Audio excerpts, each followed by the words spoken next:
ज्या ज्या बायकांचं ना वजन जास्त असतं किंवा एक 40शी नंतर तुम्हाला माहिती आहे तब्येत खूप वाढते, त्यावेळेला दंडगेरसुद्धा खूप मोठे होतात.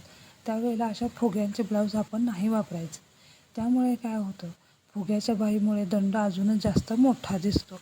आणि काय होतं, आणि असे पप्सवाले स्लीव्ज वापरले तर त्यामुळे सुद्धा खांदा खूप मोठा दिसतो. तर यावेळी काय करायचं, तर यावेळी ना अशा सुंदर 3/4च्या ब्लाऊज वापरायचे. कोपऱ्यापर्यंतची बाहीला मध्ये अशी डिझाईन असेल तरी चालेल, पण खांदा ते कोपरा प्लेन शिवायचा. त्यामुळे काय होतं, खूप जास्त मोठा खांदा दिसत नाही, दंडघेर मोठा दिसत नाही.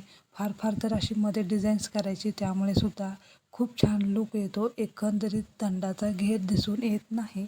आणि अशा डिझाईन्स असतील वेगवेगळ्या किंवा पॅच असतील ते लावायचे. त्यामुळे काय होतं, साडीला सुंदर गेटअप येतो आणि आपली पर्सनॅलिटीसुद्धा उठून दिसते.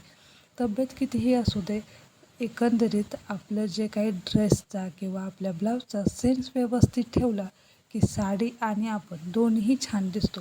तर अशा छान छान साडीच्या आणि ब्लाऊजचे डिझाईन्स मी तुम्हाला टाकलेत. तुमचीसुद्धा तब्येत जास्त असेल तर तुम्ही ह्या स्लीव्ज नक्की ट्राय करा.